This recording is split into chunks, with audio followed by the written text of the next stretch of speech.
je voulais, c'est ça l'idée. Je vais envoyer des questions que j'avais. Bien sûr, j'avais tellement beaucoup de questions, je ne pouvais pas tout, pour tout poser. Et c'est aussi surtout à cause du temps. Et surtout, j'avais oublié aussi mes questions dans mon sac. Donc, je voulais demander ceci concernant la Sainte Seine. 1. Qui a le droit de prendre la Sainte Seine? 2. Doit-on se préparer pour prendre la Sainte Seine? La troisième question. Après les baptêmes, doit-on obligatoirement prendre la Sainte Seine? Oui ou non? Ok. La quatrième question est ceci. Les personnes qui ne sont pas baptisées ne peuvent pas prendre part au pain, car elles ne sont pas membres du corps de Christ. Oui ou non? Dans la cinquième question ici, Jésus dit aussi que la coupe est la nouvelle alliance en son sang. 1 Corinthiens 11, 5. Qu'il a versé pour le pardon de péché. Dans Matthieu 26, 28. Maintenant, pour un non-baptisé, ces péchés ne sont pas pardonnés, ce qui rend inacceptable sa participation à la Sainte Seine. Oui ou non? Donc, j'ai ça, c'est 5 questions d'abord. Comme ça, après, je verrai si je peux envoyer d'autres questions. Merci beaucoup. Donc, c'est ça, je me suis souvenu, j'avais des questions, donc je vais poser, et voilà. Merci beaucoup encore, et bonne journée, papa. Au revoir. Voilà. J'espère que vous avez compris toutes ces questions. Bon, ceux qui sont mûrs, ils peuvent répondre. Hein. Il y a beaucoup de choses qui sont à l'intérieur, que nous avons déjà prêché ici. Donc, la première question, c'est quoi? Qui a le droit de prendre la Sainte Seine? Qui a le droit de prendre la Sainte Seine? Apparemment, c'est vraiment tout autour de la Sainte Seine. Hein? Voilà. Qui a le droit de prendre la Sainte Seine? D'abord, c'est quoi la Sainte Seine? C'est quoi la Sainte Seine? Vous allez comprendre que toutes ces questions, on va trouver directement la réponse. Hein? C'est quoi la Sainte Seine? Oui, frère Emmanuel. Ok, si nous partons selon la Bible, selon l'explication étymologique des mots, oui. La Sainte Seine. Oui. La Sainte Seine s'était passée lors de quand Jésus avait partagé les pains avec ses apôtres. Oui. Alors, il avait recommandé qu'ils feront ça en son mémoire. Oui. Alors, nous commémorons ça, dont nous répétons cette sainte scène-là pour commémorer aussi l'acte que Jésus vous avait fait avec ses apôtres. Alors, la personne qui doit prendre ça, vraiment, ça doit être un homme qui est converti. Converti, très bien. Chrétien. Bon, chrétien. Un chrétien d'abord, bon, un chrétien. Bon, chrétien, ok, converti. Après, c'est un chrétien. Tout le monde n'est pas chrétien. Voilà. C'est un chrétien qui doit prendre la Sainte Seine. Oui. Puisqu'un chrétien, c'est un homme converti. Ok. Qui est baptisé. Baptisé. Et qui marche dans la crainte de Jésus-Christ. Très bien. Parce que le jour que les disciples ont pris la Sainte Seine, quels sont les éléments qui ont permis que le disciple puisse prendre la Sainte Seine? Avant même la Sainte Seine, il y a 2 éléments clés, voire même 3, si vous connaissez bien l'enseignement, qui fait que ces gens-là, ils pouvaient maintenant manger la Sainte Seine. Première chose, je vais prendre la conversion. D'abord la conversion. La conversion, après la conversion, baptême. Donc, conversion veut dire, je suis l'enseignement de cet homme-là, je me convertis, c'est-à-dire je tourne. Deuxièmement, baptême. Après, parce que tous ceux qui ont mangé la Sainte Seine, ils ont été baptisés. Donc, baptême. Après le baptême, laver le pied. Laver le pied, ce n'est pas un acte doctrinal, mais un acte révélatif, c'est-à-dire il y a une révélation. Nous avons dit ici. Pourquoi? Parce qu'il n'y a aucun disciple qui a lavé le pied. Mais on a compris par le Saint-Esprit que laver le pied veut dire quoi? Des petites choses comme ça. Vous, ici, c'est vraiment l'école. Que veut Dorian, sœur Dorian? Que veut dire laver le pied? Cela veut dire quoi? Enlever tout Rien du tout. Un Zéro. signe d'humilité. Zéro. Comment? Un signe Même pas. d'humilité. Même pas. Ça se trouve dans la Bible. Ça se trouve dans la Bible. On a toujours prêché ça ici. Les disciples n'ont pas fait lavement de pieds. Nous sommes d'accord, oui ou non? Mais pourquoi Jésus l'a fait? Ça veut dire quoi? Parce que Jésus a dit, avez-vous compris ce que je fais? Maintenant, c'est à vous de comprendre. Il y a une écriture dans la Bible qui explique que veut dire laver le pied. L'acte d'amour. Non. Accepter. Merci. Soyez les bienvenus dans la maison du Seigneur. L'acte de laver le pied, Abraham a lavé le Seigneur le pied. Soyez le bienvenu dans ma maison. Jésus a lavé le pied. Soyez le bienvenu dans le corps. C'est pour ça que la Bible dit noir sur blanc dans les épîtres. On va dire ça. Je suis dans les épîtres. Je vais prendre une écriture. Il faut vraiment capter ça, parce que ce sont des questions qu'on peut vous poser et tu vas dire n'importe quoi après. Alors, je suis dans quel livre? Je prends une écriture. Là où il a lavé le pied, ça c'est dans Jean. Mais ce n'est pas ce que moi je cherche.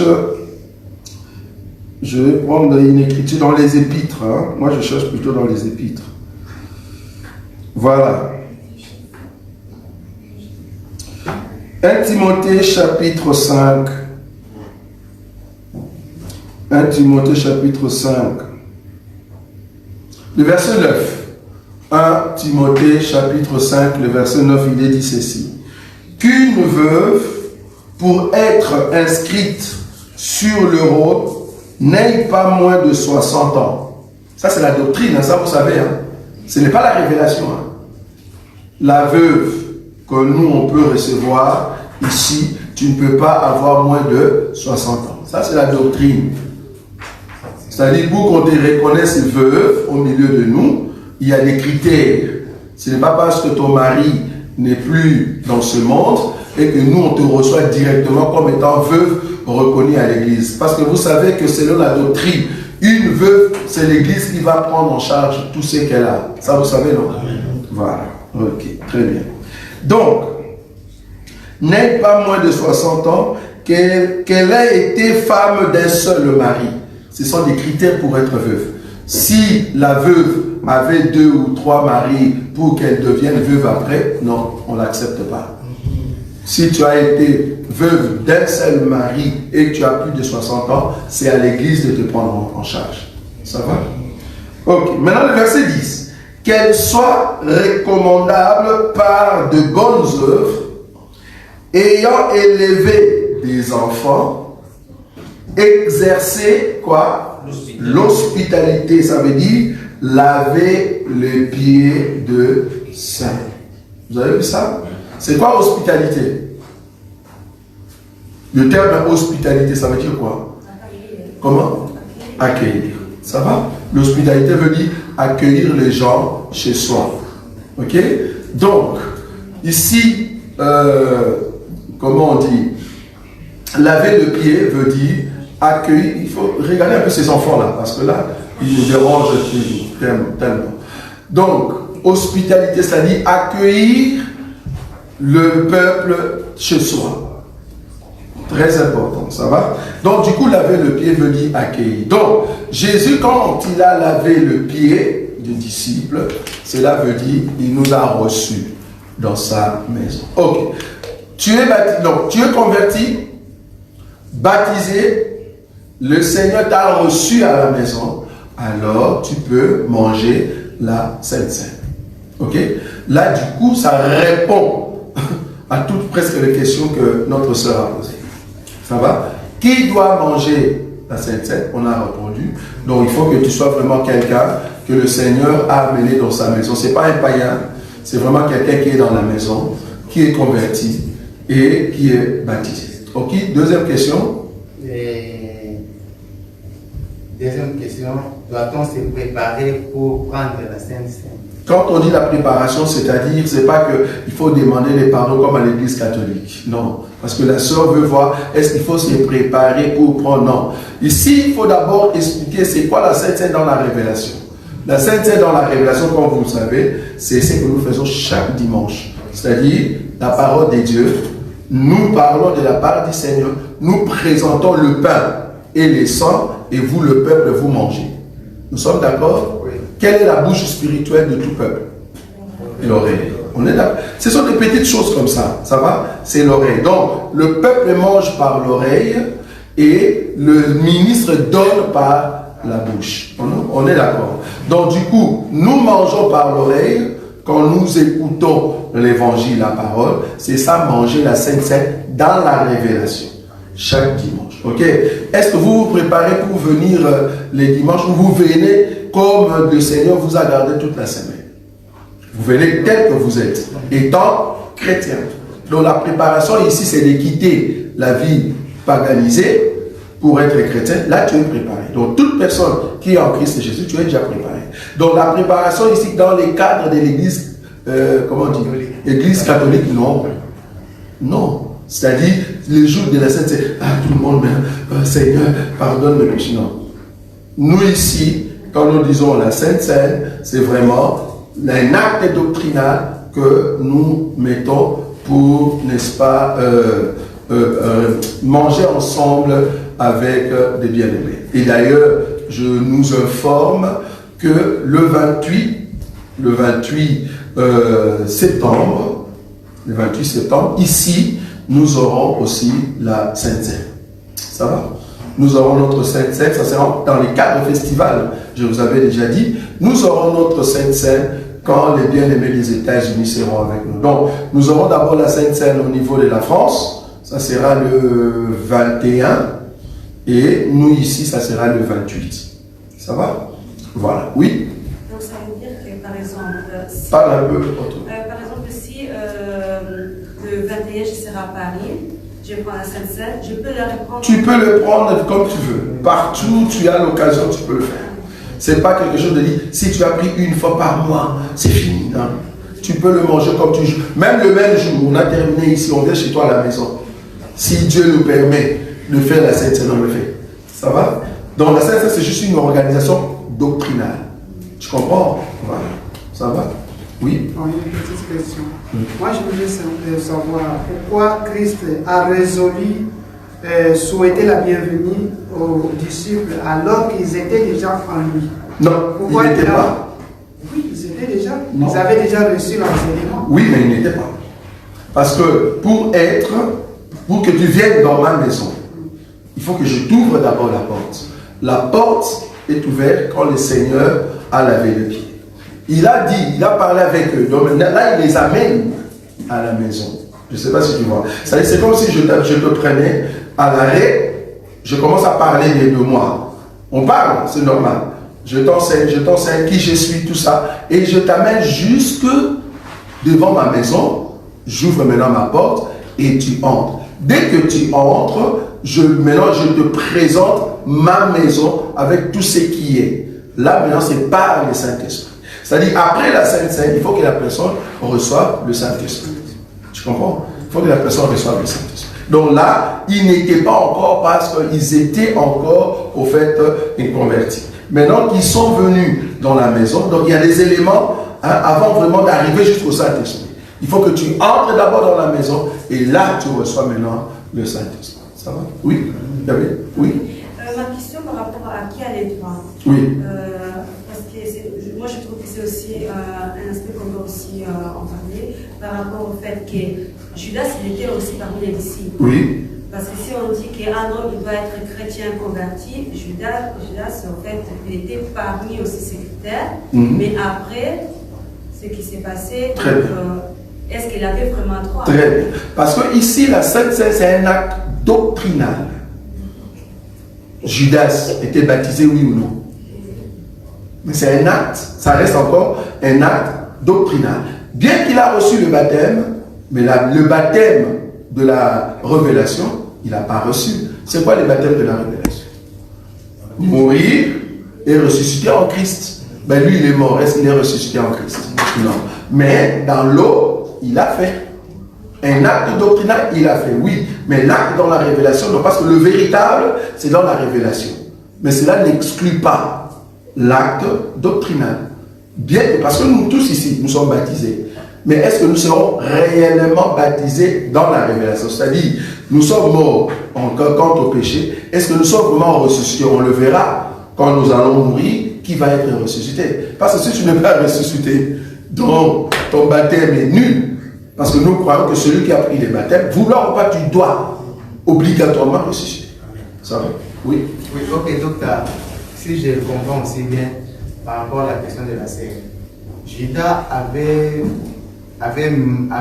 aussi participé à la Sainte Seine. Oui. C'est quand il a mangé les pains, c'est à ce moment-là que diable est entré en lui. Non, il a mangé, mais ce n'est qu'après. Après, oui, il avait mangé ça. Pardon? La Sainte Seine. Oui.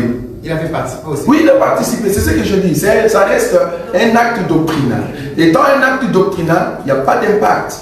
Tu vois? Parce que remarquez, il y a une écriture, je crois, dans les épîtres.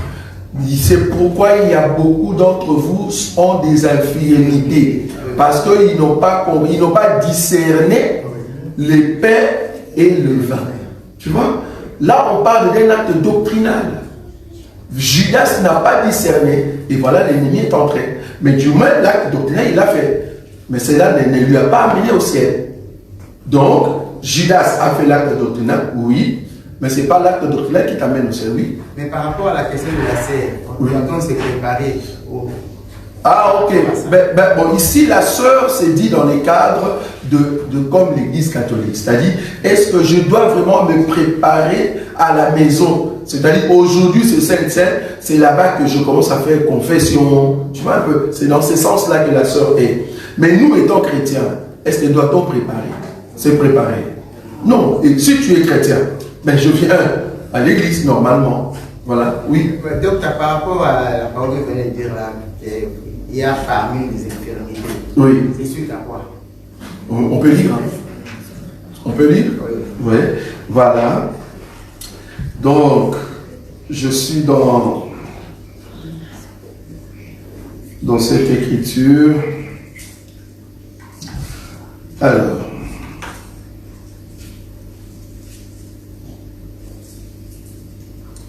C'est quelle écriture? Cherchez-moi ça. Je crois beaucoup de malades. Hein? Ça doit être malade. 1 Corinthiens 11. 1 Corinthiens 11. Combien? 29, disons. 11, à partir de 29. Ok.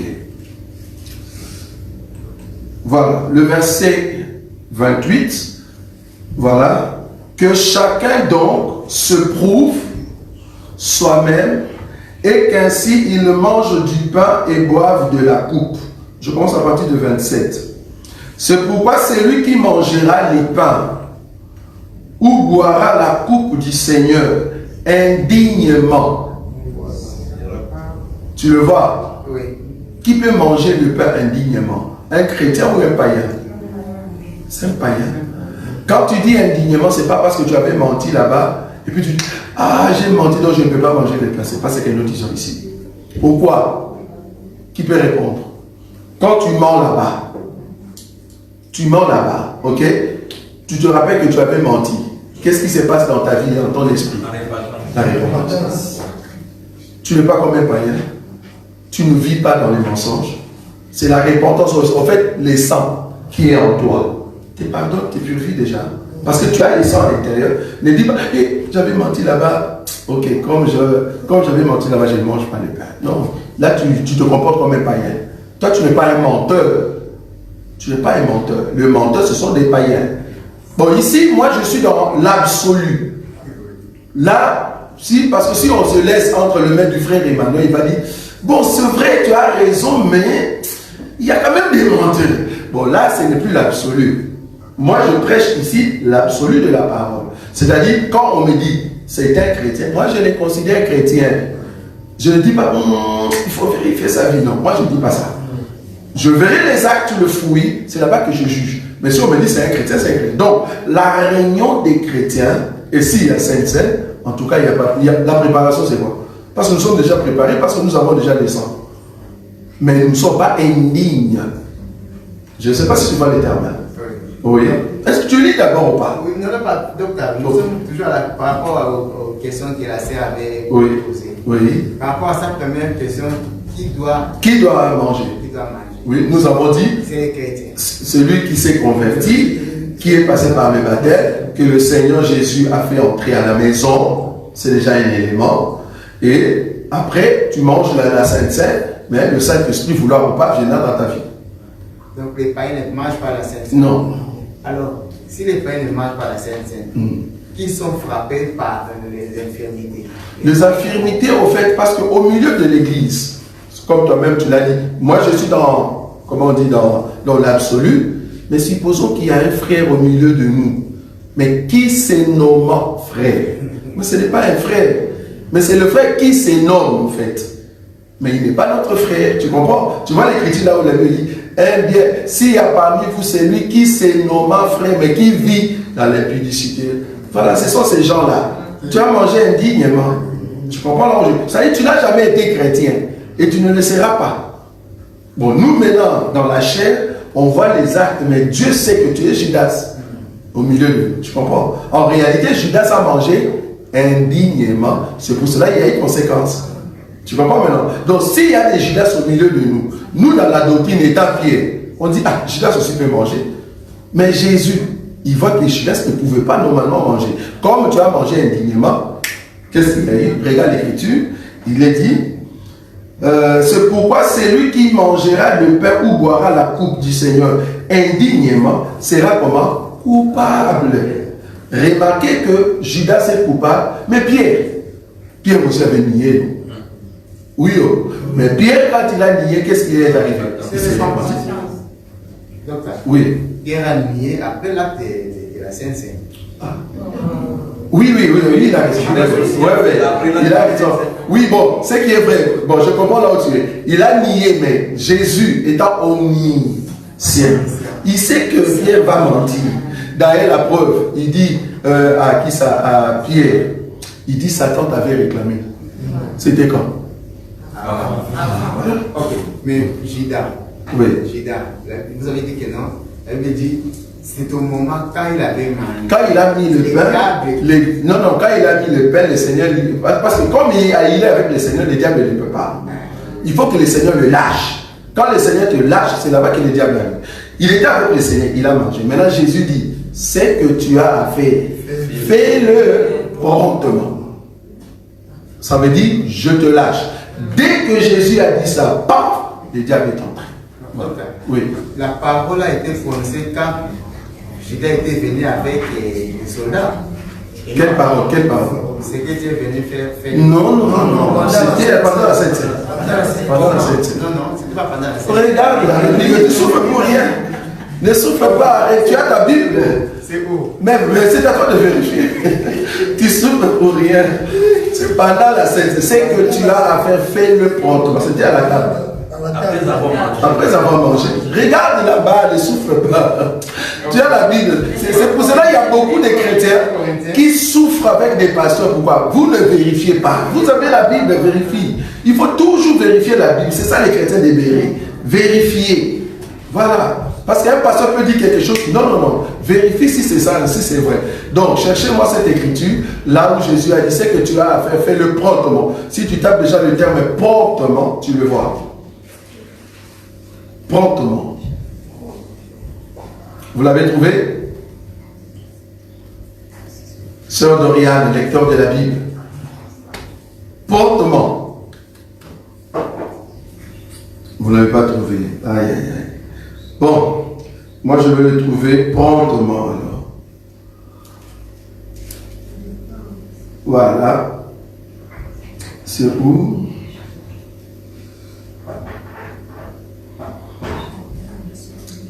Jean chapitre 13, le verset 26 et 27. Jésus répondit, c'est lui à qui je donnerai le morceau trempé. Et ayant trempé le morceau, il est donné à qui? À Judas, fils de Simon l'Iscariote. 27. Dès que le morceau fut donné, Satan entra dans Judas. Jésus lui dit, ce que tu fais, fais-le promptement. Ce n'était pas quand il y avait les soldats. Le verset 28. Mais aucun de ceux qui étaient à table n'ait compris pourquoi il lui disait cela. Car quelques-uns pensaient que comme Judas avait la bourse, Jésus voulait lui dire, achète ce dont nous avons besoin pour la fête, ou il lui commandait de donner quelque chose aux pauvres. Oui, oui. Ça va? Donc ici, on comprend que Judas, bien qu'il a mangé la Sainte Seine, il a participé à la table. Doctrinalement, il a mangé, mais spirituellement, non. Il n'était pas digne. Du coup, il était coupable. Donc, celui qui s'est dit chrétien, qui s'est dit Judas, qui s'est dit je suis avec les apôtres, moi aussi je fais des miracles, mais en toi, on sait très bien que tu n'es pas de Dieu, parce que tu vis dans les péchés, tu es un pécheur, mais tu te nommes frère. Dès que tu manges cela indignement, la Bible dit tu es coupable. Et il y a porte d'ouverture de maladie, de malédiction dans vos maisons. Voilà, c'est ça. Ça va? Donc, se préparer, comme tu dis, c'est par rapport à ton état d'âme. Est-ce que tu es chrétien? Oui ou non? C'est comme tu avais dit. Oui? Donc, j'avais aussi une question concernant... Non, on est encore ici. On est encore dans la Sainte Seine. À la Sainte Seine. Nous sommes dans la Sainte Seine. Mais tu n'avais pas une question. Parce que quand on avait posé la question, tu ne l'avais pas. Okay. Là, ça vient maintenant. Comme ça vient, il faut être quand même honnête, non? Tu dis, ah, il y a une question qui vient maintenant. Voilà. Ok, voilà. Par rapport au lavage des pieds. Oui. Vous avez dit que c'était l'acte doctrinal. Ce n'est pas un acte doctrinal. Voilà. J'ai dit ça. Est-ce qu'aujourd'hui, les pasteurs peuvent aussi relever cet acte? Non, parce que ce n'est pas un acte. Non, ce n'est pas un acte doctrinal. Tout ce qui n'est pas acte doctrinal, nous ne pouvons pas les reprendre. Comment est-ce qu'on reconnaît un acte doctrinal? C'est-à-dire, ce sont des actes que les apôtres ont mis en pratique. Ça va? C'est pour ça que nous disons la dîme n'est pas un acte doctrinal. Pourquoi? Les apôtres ne l'ont pas fait. Nous ne voyons pas un apôtre le faire. Mais par contre, les offrandes, oui, nous avons vu les apôtres le faire. Et ça, vous voyez là où nous sommes. Il faut regarder les apôtres. Les apôtres n'ont pas lavé les pieds. Je suis désolé pour ces églises qui lavent les pieds de gens avant de faire la Sainte Seine. Parce que si c'est un acte doctrinal, comme eux ils le disent, il faut respecter. Parce que l'acte doctrinal veut dire respecte selon les modèles. Or, selon les modèles, il faut que les pasteurs se déshabillent. Et la chambre haute aussi. Il faut que ça soit dans la chambre haute.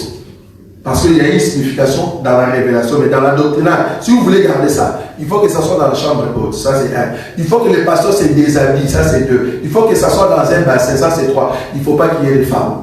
4. Il y a un problème. Oui ou non? Il n'y avait pas de femmes, vous êtes d'accord avec moi? Il n'y a aucune femme que Jésus a lavé les pieds. L'acte doctrinal, il faut les laisser comme ça. Maintenant, vous lavez les sœurs. Comment? Par rapport à quelle écriture? Donnez-nous cette écriture. Si vous lavez le sœur, donnez-nous une écriture. Quelle est l'écriture qui dit qu'il faut laver aussi les sœurs les pieds? Il n'y en a pas. Donc du coup, vous avez tapé à côté, vous n'avez pas compris. Alors que Jésus lui-même a dit, avez-vous compris ce que j'ai fait? S'il y avait à comprendre, Jésus, tu étais assis, tu es venu, tu nous as lavé les pieds, qu'est-ce qu'il y a à comprendre? Alors qu'en Israël, laver le pied, c'est vraiment culturel. Cela veut dire, soyez les bienvenus chez vous. C'est comme si vous venez chez quelqu'un, vous leur donnez de l'eau. Chez nous, c'est ça, non? La culture nous dit quoi, selon les Congolais? Quelqu'un, quand il vient chez vous, les fils un verre. Vous voyez ça? Mais cela ne veut pas dire que le verre d'eau en soi, ça devient un acte doctrinal, c'est culturel. J'espère que nous comprenons. Voilà. Ok? Oui? Il y a encore une question? Non, j'ai déjà répondu. On est toujours là, mais on va. Oui, frère Owen? Non, moi c'est l'autre question. Ah, une autre question? Non, on est encore. Parce qu'il y a la sœur qui a posé plusieurs questions. Oui, il y avait une deuxième question, on a répondu. Troisième? Troisième, c'est quoi? C'est préparé. Non, ça c'était deuxième que tu m'as dit. Là, c'était troisième. Ah bon? Et deuxième, c'était quoi? Qui pouvait. Le deuxième, on a, en tout cas, moi. La première question était qui a les droits? Qui a les droits? Deuxième. Deuxième, doit-on se préparer? Oui, troisième. Troisième, et vous avez déjà oublié les questions de la sœur. On va répondre. Des personnes qui ne se sont pas préparés, qui ne sont pas baptisés par là. Ah, les personnes qui ne sont pas baptisées, ben on a déjà répondu. Si tu n'es pas baptisé, c'est-à-dire on ne t'a pas encore reçu à la maison, tu ne peux pas prendre. Quatrième, il y avait aussi une quatrième. Vous n'avez pas tout écrit. On va vraiment terminer la question de la sœur. Un instant, sœur Donatella. Alors, c'est quoi la quatrième question? Oui. Attends. Voilà. Doit-on obligatoirement prendre la Sainte Seine, oui ou non? Après les baptêmes, doit-on obligatoirement prendre la Sainte Seine, oui ou non? Qu'est-ce qu'on répond? Quand elle dit obligatoirement, ça dit comme à l'église, non. Ok? Donc, nous avons vu dans l'écriture, par exemple, Corneille a pris les baptêmes. Est-ce que obligatoirement il a pris la Sainte Seine? Non. Ok? C'est facile pour répondre à ça. En parlant d'obligatoire, là, ça veut dire la Sainte se compare par rapport à l'église catholique comme Voilà. Voilà. C'est-à-dire, comme tu as pris les baptêmes, il faut venir les dimanches. La première communion, quand tu voilà. la première communion qui il faut lier directement avec ça. Alors que pour nous, non. Je vois aussi Paul baptiser les gens, il les a baptisés, mais on ne voit pas que ces gens-là, ils ont mangé directement. Parce qu'elle, elle dit directement la Sainte Seine. Non, ça va? Oui, la sœur Dorian? La Sainte Seine, ça se prend pendant un repas, pendant la fête. Pour une personne, par exemple, qui n'a pas une église, mais qui connaît cet enseignement et il va même mourir comme ça, sans avoir une assemblée là où on peut célébrer la Sainte Seine. Oui, là, est-ce que la personne a reçu le baptême? Oui. Mais si la personne a reçu le baptême, ça dit la personne se trouve dans une assemblée, mais la personne ne peut pas se trouver à la maison, la personne ne prie pas, mais pourquoi tu veux venir voir le baptême? Par exemple, nous on est en Italie, on s'est déplacé pour prendre les baptêmes. Oui. Imaginons la personne habite au Corée du Sud, il ne peut plus rentrer ici en Europe pour prendre, donc pour se rassembler avec les frères. Oui. Là, il va faire comment? Bon, là, en tout cas, si, comme tu as dit, il n'y a pas d'église dans le coin où il est, ben, c'est difficile de faire la Sainte Seine. Comment il va le faire? Bon, il a reçu le baptême, peut-être qu'il est venu quelque part comme eux. Mais quand la personne a reçu le baptême, la personne est rentrée dans un coin isolé, là où il n'y a pas de fête. Parce que la Sainte Seine doit se prendre lors d'une fête. Okay? Et puis il n'y a pas de fête pour célébrer au fait, la Sainte. Est-ce que la personne elle-même peut prendre le pain et le vin et célébrer elle-même la Sainte Seine? Parce qu'il n'y a pas une fête. Vous comprenez ça? Oui. Donc, oui. Oui, docteur, je crois comme si par rapport à la question de la Sainte, bon, la Sainte Seine étant l'acte doctrinal, c'est pas obligatoire, mais les frères là qui habitent Corée du Nord, soit Corée du Sud, doit toujours manger. C'est ce que nous avons dit. Ça n'a pas vraiment beaucoup d'importance. Non, c'est ce que nous disons. C'est-à-dire, c'est vrai que c'est un acte doctrinal, mais cependant, comme il n'y a pas eu une occasion pour célébrer ce qu'on appelle la fraternité et en même temps fraction de pain, ben voilà, il n'y a pas un problème. Tu comprends? C'est-à-dire, il n'y a pas opportunité pour lui. C'est comme quelqu'un qui meurt aujourd'hui et qui n'a pas reçu l'opportunité du baptême, mais qui croit au baptême. La personne va monter oui ou non? Oui. Tu comprends? Ça veut dire qu'il n'y a pas opportunité pour la personne pour célébrer la Sainte Seine, mais la personne entre, il n'y a pas de souci. Il faut poser une question, parce que là, il n'y aura que la chaîne sur toi. Pose une question et comprends. Mais oui, mais il y a les autres aussi. Donc, pose une question, tu laisses aussi aux autres de poser. Parce que là, c'est comme si tu veux comprendre tout l'enseignement sur la Sainte Seine, c'est non aujourd'hui. Oui, frère Alain. Comme on dit que c'est une art doctrinale, oui. Un chrétien, il croit donc, il marche dans la sainteté, oui. Dans la sanctification, quoi. Oui. Mais il n'a pas pris les baptêmes. Il y a une célébration des saints ici, donc il ne peut pas prendre. Non. Normalement, non. C'est-à-dire, là, ce que tu me dis, c'est un chrétien qui a déjà reçu le baptême, c'est ça? Ah, il n'a pas encore reçu le baptême. Il n'a pas encore reçu le baptême. Mais il est avec nous. Il est avec nous. Donc ah non. C'est-à-dire, la personne ne croit pas encore en l'enseignement du baptême. Il n'est pas encore chrétien. Il n'est pas encore. Non, en tout cas. Peut-être une opportunité. Peut-être l'opportunité n'a pas encore la comprendre les baptêmes, quoi. Parce que tout ce qui est doctrinal, il y a, comme je dis, il faut le manger cru. Ça va. Donc, si la personne, je ne vois pas aussi une écriture. Parce que je vois peut-être Corneille. Oui. Corneille a reçu le Saint-Esprit avant même d'aller donc. Ça, c'est autre chose. Recevoir le Saint-Esprit, ce n'est pas un acte doctrinal. Recevoir le Saint-Esprit, ce n'est pas un acte doctrinal. Ça, c'est la grâce. C'est autre chose. Donc, on ne peut pas le lier avec les baptêmes. Mais remarquez que le baptême étant un acte doctrinal, bien que tu aies reçu le Saint-Esprit, mais nous devons quand même, au fait, te donner le baptême. Mais si je te posais la question, quand il avait reçu le Saint-Esprit, est-ce qu'on lui avait imposé les mains? Non. Corneille? Non. Mais quand il a reçu le baptême, est-ce qu'on lui avait imposé les mains? Oui. Tu vois? Donc, imposer les mains est un acte doctrinal qui vient juste après le baptême. Donc, tu ne peux pas imposer les mains avant que la personne reçoive le baptême. Tu vois? Ça, c'est donc des actes doctrinaux. Donc, du coup, une personne qui n'est pas encore passée dans les eaux du baptême, je ne vois pas une écriture qui peut lui donner accès à participer à la table du Seigneur. Je ne vois pas. Donc, du coup, là, je dois créer. Donc, cette personne-là qui n'a pas encore reçu le baptême, en tout cas, nous allons lui dire, ben, tu n'as pas encore reçu le baptême, tu ne peux pas prendre la Sainte Seine. Oui. Et la personne en question n'est pas encore convertie. Bon, ici, va dans les cadres de Corneille. Corneille a reçu l'enseignement. Corneille a reçu le Saint-Esprit. On est d'accord? A reçu le Saint-Esprit. Et c'est qu'après, il a reçu maintenant le baptême. Maintenant, si tu me dis que la personne a reçu le Saint-Esprit et Pierre veut intégrer la Sainte Seine, ça ne sera pas possible.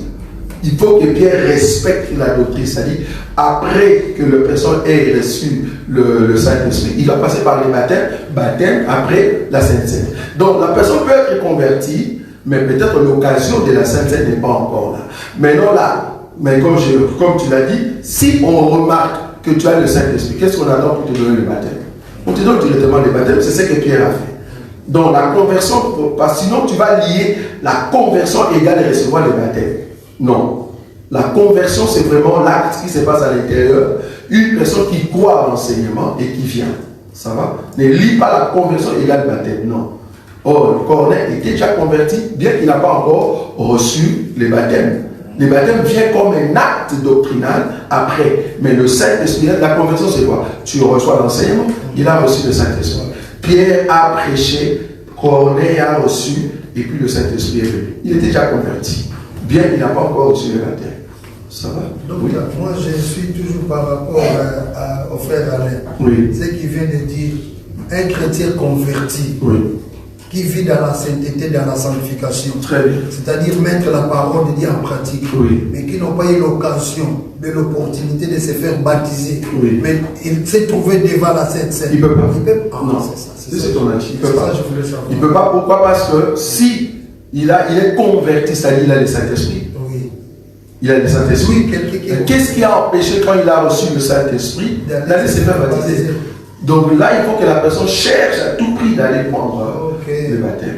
Mais si l'occasion n'est pas encore là, il va être baptisé. Il ne marche pas. Non, il ne participe pas. La personne Parce que tu as brisé, comme je dis, tu as brisé l'ordre des doctrines. C'est comme je dis, l'imposition de main après le baptême. On ne peut pas faire cette imposition de main là avant le baptême. Bien que tu as le Saint-Esprit. Tu vois là où je suis. C'est une imposition de main doctrinale. Donc, il faut le faire après le baptême. Voilà. Donc, du coup, cette personne, doctrinalement, ne peut pas participer avec nous à la table du Seigneur. Dieu qu'on se trouve dans la fête. La nourriture de la fête, tu peux manger. Mais quant au pain et au vin, doctrinalement, je souligne encore, tu ne peux pas. Oui? Tu vois, apparemment, tes questions viennent seulement par rapport aux autres. Donc, tu n'as pas vraiment de questions préparées. Donc, quand nous on pose et puis ça vient. Mais on peut rester ici jusqu'à demain. Ok, restons là-bas. Oui, allez-y. Si vous dites que. On va changer, ok. Là, j'ai des questions à Oui, allez-y. Alors, est-ce qu'on peut manger aussi la Sainte Seine chaque dimanche? Au doctrinal? En tout cas, dans la Bible, je ne vois pas une écriture qui interdit cela. Alors. Oui, donc oui, merci beaucoup. Je ne vois pas une écriture qui interdit cela au cas où chaque dimanche nous avons la fête. Il faut avoir l'argent. Oui. Alors, le pain et le vin de la Sainte Seine. Oui. ces jours-là, quand ça reste, est-ce qu'on peut donner ça aux petits-enfants? Petits-enfants pour faire. Il y a d'autres églises. Bon, c'est qui reste. Quel est l'impact de la Sainte Seine? C'est quand nous célébrons ou même après. C'est-à-dire, nous avons utilisé le pain. Non, c'est pendant. C'est pendant. Merci.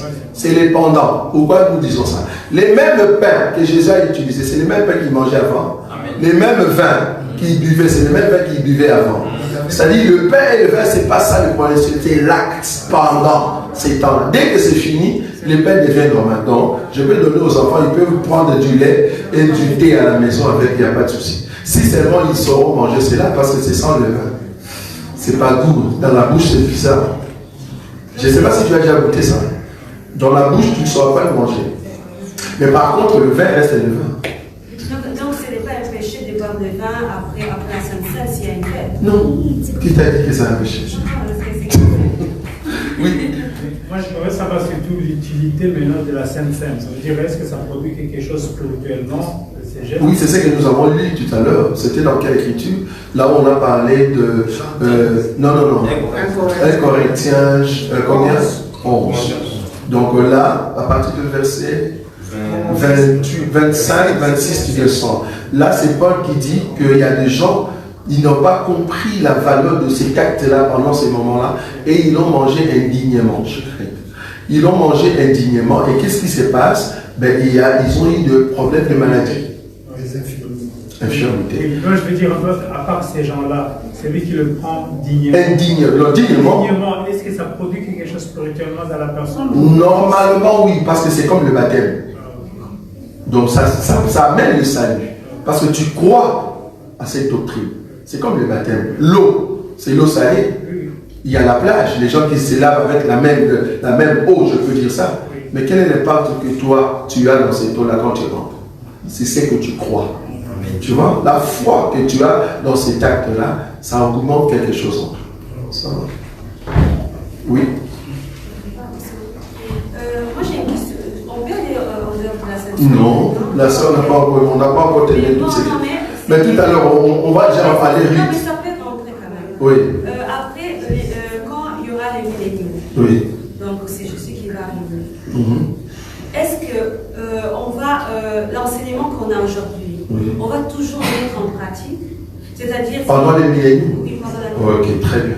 C'est une très bonne question. Pour la Sainte Seine, est-ce qu'on va... Ah, ok, non. Tout ce qui est doctrinal, c'est fini.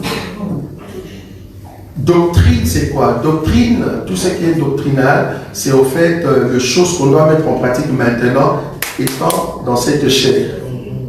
Mais après, au fait, la sortie dans ces corps, c'est là-bas que je veux parler de 3 morts de Christ. Parce qu'en réalité, Christ est mort 3 fois et Christ est né 3 fois. Donc je vais prêcher ça après les paraboles. Tu vas comprendre qu'en réalité, même toi aussi, pour venir dans le monde, tu étais déjà mort et tu es né. Mais tu es né pour entrer dans l'âge que tu as maintenant. Mais avant cet âge, tu n'avais pas d'âge.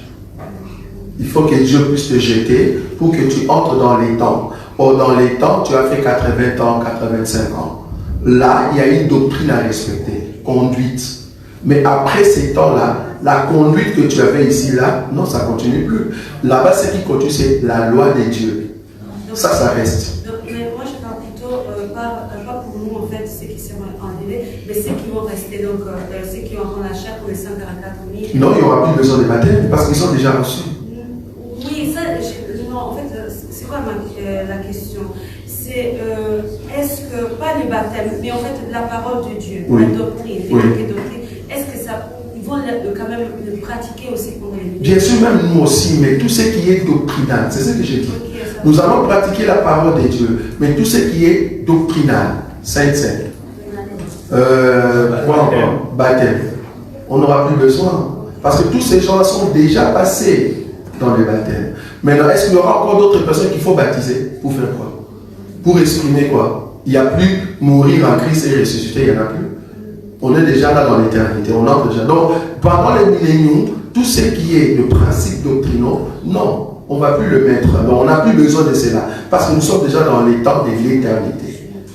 Je ne sais pas si je vois la chose. Voilà. Donc du coup, on continue la question de la sœur. C'est quoi la... Ben oui, attends. Hein. Oui. Les personnes qui ne sont pas baptisées ne peuvent pas prendre part au pain, car elles ne sont pas membres du corps de Christ. Oui ou non? Oui, c'est ça, non? C'est ça qu'on a. Question ici. Oui. Jésus dit aussi que la coupe et la nouvelle alliance en son sang. Oui. Corinthiens 11, verset 5. Oui. Il a versé pour les pardons de péché. Dans Matthieu 26, 28. Maintenant, pour les non-baptisés, ces péchés ne sont pas pardonnés, ce qui rend inacceptable sa participation à la Sainte Seine. Oui ou non? Ça va? Donc c'est vraiment la question que le frère Emmanuel a posée ici. C'est-à-dire quelqu'un qui n'a pas reçu le baptême. Alors que la coupe, selon la coupe et le pain, c'est pour le pardon du péché. Est-ce que cela veut dire que la personne ne peut pas manger la Sainte Seine parce que ses péchés ne sont pas pardonnés? C'est pour ça qu'il ne peut pas prendre. Est-ce que ses péchés sont pardonnés? Ici, la sœur n'a pas fait la différence entre la doctrine et l'explication dans la révélation. La personne peut être pardonnée, mais le pardon suit la doctrine. C'est-à-dire, si tu as été pardonné de conversion, tu viens, mais il faut passer par les eaux du baptême avant de manger le pain.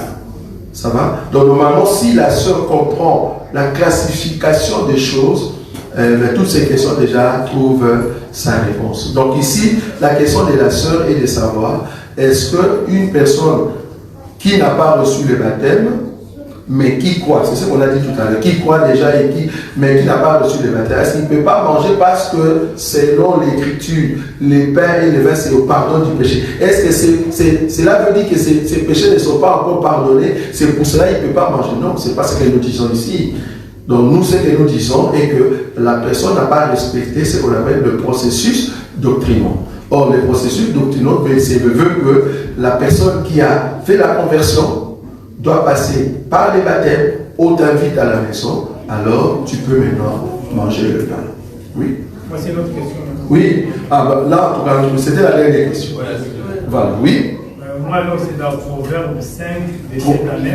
Proverbe chapitre 5, 17 à 9. 17 à 9. Non, 7. Donc, Proverbe chapitre combien? 5. Verset 7 à 9.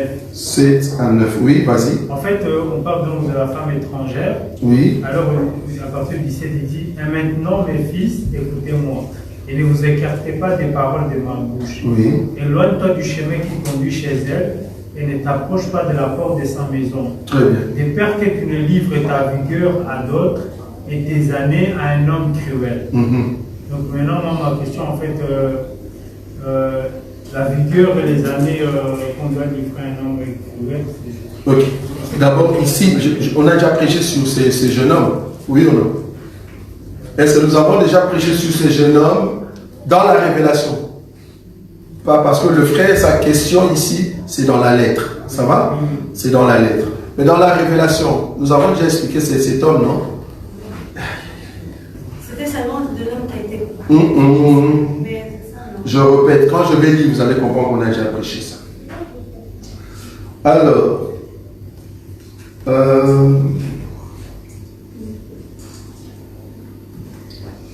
c'était quelle écriture?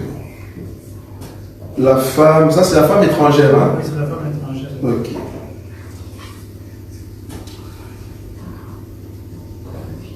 Je vais prendre l'écriture de ces jeunes hommes. Où est-ce que je peux trouver ça? J'espère que je vais l'avoir. C'est toujours dans Proverbe. Proverbe chapitre 7. Toi, tu nous as donné 7, non? 5, 7. Maintenant, moi, je prends 7. 7, 5, dans le contraire. Toi, tu as pris 5, 7. Moi, je prends 7, 5 et je descends. Pour qu'elle te préserve, non, dis à la sagesse, tu es ma soeur, et appelle l'intelligence ton ami, pour qu'elle te préserve de la femme étrangère, de l'étrangère qui emploie des paroles comment? Doucereuses. Vous avez vu ça? Maintenant, regarde le jeune homme. 6. J'étais à la fenêtre de ma maison et je regardais à travers mon treillis, j'aperçus parmi les stipules, je remarquai parmi le jeune Jean, un garçon dépourvu de sens. Qui se rappelle de cet enseignement? Oui, il passait dans la rue, près des langues, où s'était née une de ces étrangères, et il se dirigeait lentement du côté de sa demeure. C'était au crépuscule, pendant la soirée, au milieu de la nuit et de l'obscurité. Et voici, il fut abordé par une femme ayant la mise d'une prostituée, et la ruse dans le cœur. Elle était bruyante et rétive, ses pieds ne restaient point dans sa maison, tantôt dans la rue, tantôt sur les places, et près de toutes les angles, elle était aux agueux. Verset 13, elle saisit et embrassa, et d'un air effronté lui dit, je devais un sacrifice d'action de grâce aujourd'hui, j'ai accompli mes vœux. 15, c'est pourquoi je suis sorti au devant de toi pour te chercher, et je t'ai trouvé, j'ai orné mon lit de couverture, de tapis et de fils d'Égypte, j'ai parfumé ma couche de myrrhe d'aloe et de cinnamon. Viens et livrons-nous d'amour jusqu'au matin. Livrons-nous joyeusement à la volupté, car mon mari n'est pas à la maison, il est parti pour un voyage lointain. Il a pris avec lui le sac de l'argent. Il ne reviendra à la maison qu'à la nouvelle lune. Elle les séduisit à force de paroles, elle entraîna par ses lèvres doucereuses. Il s'est mis tout à coup à la suivre comme les bœufs qui va à la boucherie, comme un fou qu'on lit pour châtier. Vous comprenez déjà, les bœufs qu'on amène à la boucherie, c'est qui les jeunes? C'est très facile, ça va? 23. Jusqu'à ce qu'une flèche lui perce le foie, comme l'oiseau qui se précipite dans le filet, sans savoir qu'est-ce qu'au prix de sa vie. Maintenant, mes fils, tu vois, c'est là-bas que ton écriture commence. L'écriture que tu nous as donnée tout à l'heure. Maintenant, mes fils, écoutez-moi et soyez attentifs à mes paroles, non, aux paroles de ma bouche. Et chez toi, c'était quoi, le verset 5? C'était le 7. Comment? C'était 5, 7. 7, 5. Tu peux lire maintenant le verset 5? Oui. Moi, ici, c'est le verset 24. C'est la même chose. Le verset 7 dit, et maintenant, mes fils, écoutez-moi. Oui. Et ne vous écartez pas des paroles de ma bouche. Ici, dans le verset 24, il est dit, et maintenant, mes fils, écoutez-moi et soyez attentifs aux paroles de ma bouche. C'est la même parole. Oui ou non? Voilà, donc, il parle aux jeunes. Ça va? Et le 6? Le 8. 8. Éloigne-toi du chemin qui conduit chez elle et ne t'approche pas de la porte de sa maison. Ici, le verset 25 dit que ton cœur ne se détourne pas vers les voies d'une telle femme, ne t'égare pas dans ses sentiers. C'est la même chose. Donc, ici, on parle du jeune homme. Dans la révélation, on comprend que c'est Christ. Le jeune homme qui est venu, qui a rencontré le peuple que toi et nous sommes.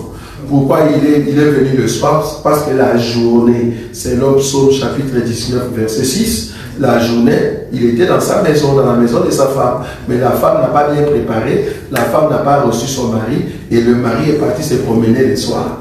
Et je crois que je l'avais prêché en France, je ne sais pas si ici, j'ai dit, attention vous les femmes, qui laissez vos maris se promener, et ainsi de suite. Ça se trouve sur YouTube, il faut lire, il faut écouter les enseignements que nous prêchons. Et c'est là-bas que ce jeune homme a rencontré une prostituée que toi et moi nous sommes. Et heureusement ce jour-là, nous étions venus parce que les maris qui étaient avec nous avant est parti. Satan. Voilà. Non, mais en fait, moi, oui, mais non. Ça, c'est dans la révélation. Maintenant, dans la doctrine, ça dit dans la lettre. C'est que toi, tu parles vigueur. Ça dit la force que j'avais, l'énergie que j'avais, je les mettais dans le péché. J'étais un homme fort, mais dans le péché. J'étais fort pour boire le vin, pour m'enivrer. J'étais fort pour prendre des femmes. C'est ça, vigueur. Je le mettais dans l'homme. Comment on a dit ça va? Quel homme? Il disait, de faire que tu ne livres ta vigueur à d'autres. Oui. Et tes années à un homme cruel. Voilà, les années que tu avais, l'homme cruel aussi, c'est ça que ça va. C'est-à-dire, tellement que j'étais dans ce monde-là, ma force, ma vigueur, j'étais fort pour chercher des fétiches. Pour que les gens viennent, tu vois. Pour que je sois fort, fameux. J'étais fort. Ma vigueur. Tu vois, je le mettais pour cet homme-là. Maintenant, on me dit, non, il ne faut pas le faire. Il faut prendre maintenant ma vigueur et le mettre en Christ Jésus. Je peux lier cette écriture aussi avec « Jeune homme, rejouis-toi le jour de ta jeunesse. » Voilà. Donc, c'est comme ça que je peux prendre. Mais là, je suis dans la lettre. Mais dans la révélation, ça explique autre chose. Ça va? Oui, Dorian. Vendredi passé, je crois, on avait parlé pour la transformation de nos corps lors de l'enlèvement. La transformation de nos corps lors de l'enlèvement. On va voir un peu donc, ces changements de ces corps dans un corps glorieux. C'est ça. Oui. Et en fait, ma question, c'est une personne, par exemple, qui n'a pas un bras ou un genou. Oui. Quand il verra son corps se transformer, il aura encore son bras et son... Très bien. Qui peut répondre? Non. Comment? Pourquoi oui? Qui peut répondre? Dans l'écriture, ça tourne dans la Bible. Oui, vraiment. Ok. Nous aurons un corps glorieux. Oui. Quand on parle du corps, ça veut dire que tous les membres sont complets. Voilà. Donc, si tu avais la main coupée, tu auras ta main normale, mais pas dans ce corps. C'est pour ça que la Bible dit, un corps, c'est Paul qui dit, si le corps est sémé infirme, mais quand le corps sort, il sort sans infirmité. Ça veut dire si le corps est sémé malade, mais quand ça sort sans maladie. Donc du coup, si tu n'avais pas de pieds, ou de bras, ou de yeux, quand nous allons changer, les corps ici, ils disparaissent. C'est-à-dire, nous aurons maintenant un nouveau corps. Mais dans ces corps-là, nous avons tous les membres. Mais pas de membres comme physique. Ça va? Très important. Oui, l'essence de la question de la sœur aussi va dans cette manière aussi, cette façon de raisonner. Par exemple, quand nous allons revenir avec ces corps glorieux. Oui, quand nous allons venir au millénium. Oui. Les enfants vont être comment? Ils resteront toujours enfants. Ça, c'est mon âge. Non, c'est ça par rapport à la question. Mais non, c'est pas ça sa question. C'est toi qui voulais poser ça. C'est ta question à toi. Non, c'est pas la question. C'est la réponse que je donne à la série. Ah, ok, alors c'est une réponse que tu lui donnes. Oui, vas-y, vas-y. Oui, vas-y. C'est la réponse. Puisque nous aurons les corps glorieux. Un enfant, quand il va naître, quand nous allons revenir par rapport à nous, celui qui était lors de l'enlèvement, il était enfant. Oui. Il va revenir avec quel corps? Il sera comment? Il sera comment? Il ne sera pas enfant. Voilà, très bien. Nous ne serons pas enfants. Nous aurons. La voiture ne sera pas. Jésus l'avait dit. Voilà. Il se sera comme les autres. Le mariage, si tu ne seras pas c'est mon mari, c'est ma femme. Oui, mais ça c'est pour ceux qui sont montés, qui sont revenus. Mais c'est ça les millénaires que nous allons revenir. Oui, mais il y a encore d'autres personnes aussi. Non, pour nous. Ah, pour nous, ok, ça. Pour nous, c'est bon, mais il y a encore d'autres personnes. Parce que je crois que. Ça, c'est eux, ils sont différents. Ok, c'est très bien. Oui, maintenant il y a le papa Joseph. Ma question est après que Jésus soit ressuscité d'entre les morts, avait-il encore son humanité ou il avait perdu son humanité? Il avait perdu son humanité. Il a revêtu le corps que toi et moi nous aurons quand nous serons dans le millénaire. Mais c'est quoi l'humanité d'abord? C'est-à-dire humain, il est humain, disons. Mais oui, explique-moi c'est quoi humain? Il est palpable. Ah si. Oui. Il était palpable. Il avait un corps palpable. Thomas. Ah oui. Il avait un corps palpable. En même temps, il avait un corps glorieux. Oui. C'est le corps que toi tu auras dans le millénaire. Parce que ce qui me complique, il dit ceci. Voyez mes mains et mes pieds. C'est bien moi. Touchez-moi et soyez, voyez un esprit, n'a ni chair ni os comme vous voyez. Vous le sentez. Oui, c'est juste. Donc le corps que Jésus a là-bas, ce n'est pas le corps de Jésus qui est mort. Le corps que Jésus a là-bas, c'est le corps que Dieu, quand il a porté, quand il est venu chez Abraham. Tu vois ce corps-là, tu peux le saluer. Il peut s'asseoir. Tu lui donnes à manger. Il mange. Il mange. Tu vois ce corps-là? Voilà. Donc c'est ce corps-là. Donc c'est un corps que tu peux toucher. Mais c'est un corps glorieux. Quand on dit il n'y a plus l'humain, c'est quasi tout ce qui est faiblesse de la chair. Il n'y est plus.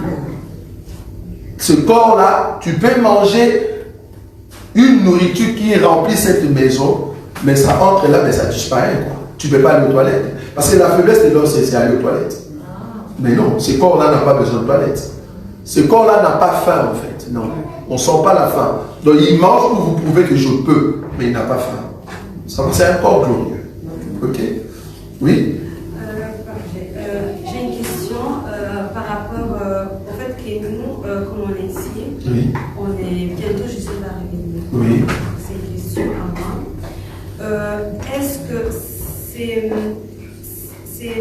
fait des pensées, de n'avoir plus une pensée à long terme.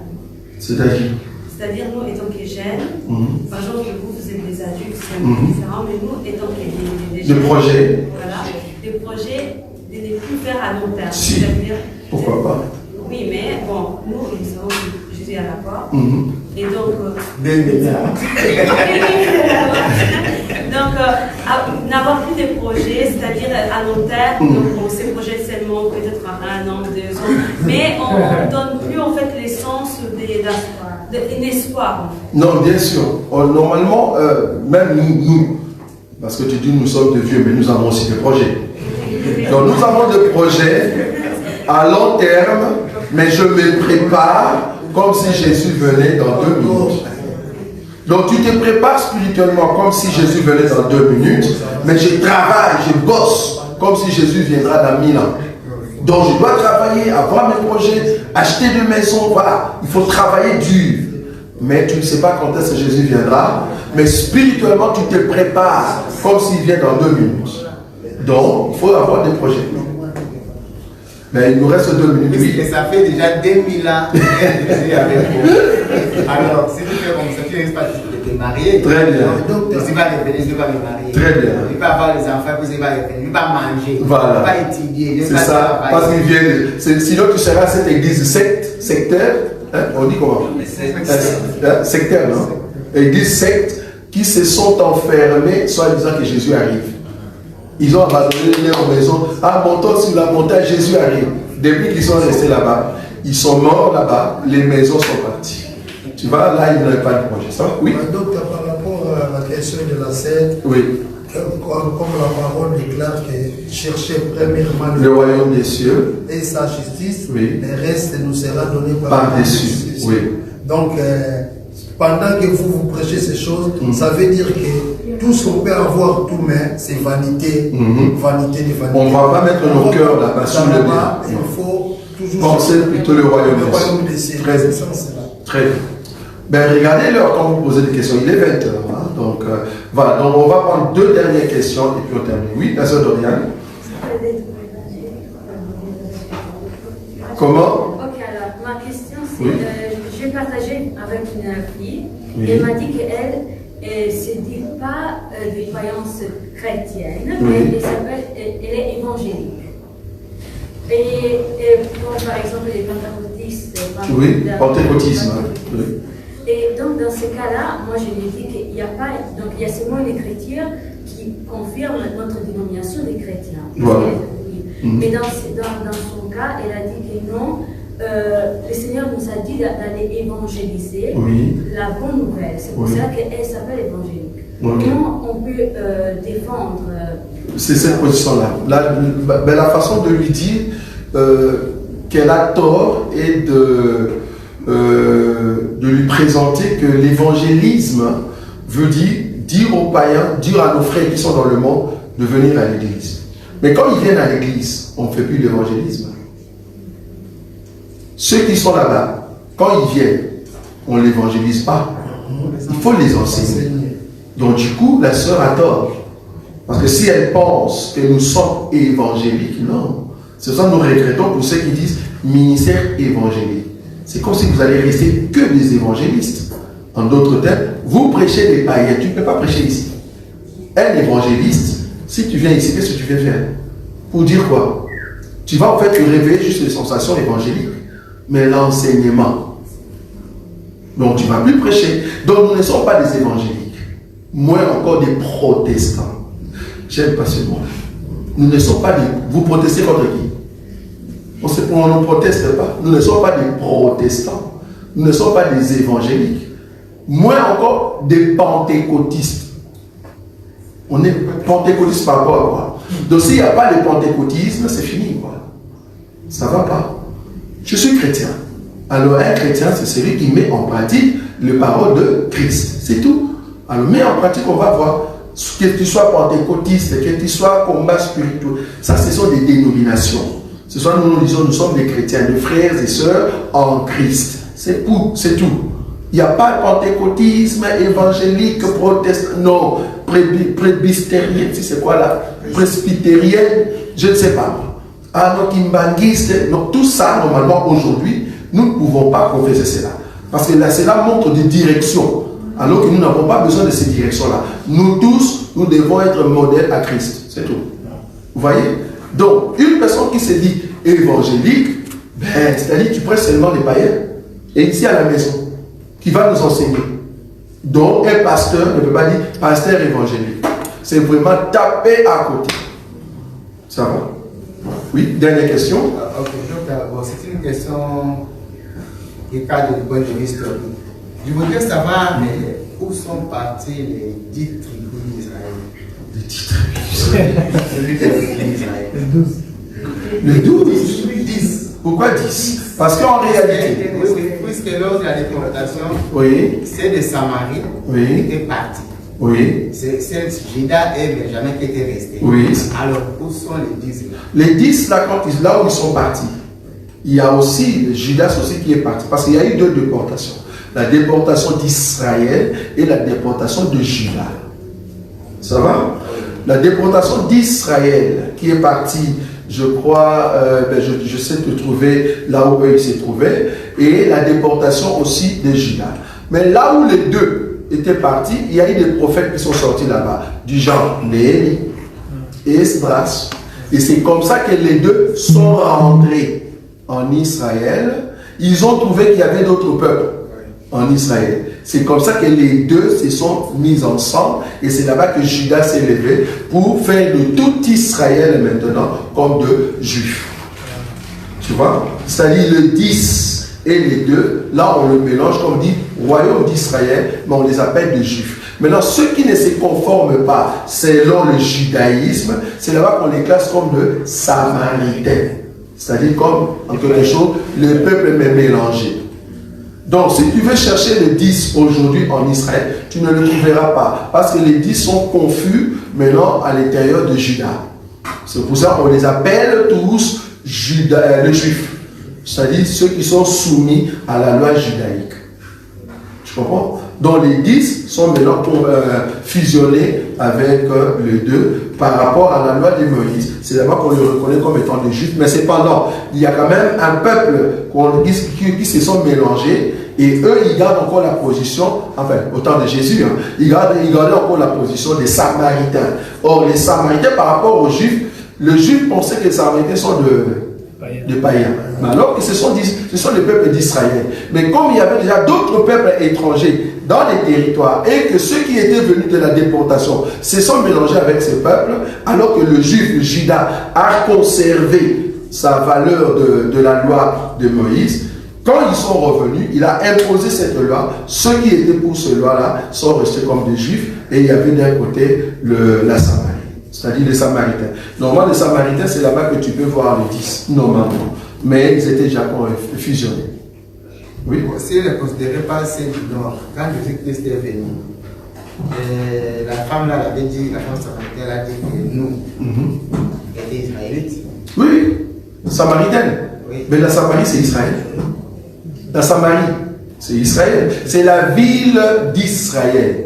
Et Jérusalem, c'est la ville de Juda. On avait 2 villes. Oui. Le roi de Samarie et le roi en Jérusalem. Donc à Jérusalem, ça c'était le roi des Juifs. À Samarie, c'était le roi d'Israël. Parce qu'on avait Israël et Juda. Et du coup, quand il y a eu maintenant fusion, Israël est devenu Israël, mais avec la loi juive, la loi de Moïse, c'est là-bas que tous ceux qui croient à cette loi-là, on les appelle de juifs. Donc aujourd'hui, ils sont Israël, c'est vrai, mais dans cet Israël, nous avons des juifs qui croient à la loi et il y a une partie de Samaritains. Enfin, au temps de Jésus. Ça va? Donc les 10 sont fusionnés. Ok? Voilà, nous avons terminé. Que Dieu vous bénisse. Amen.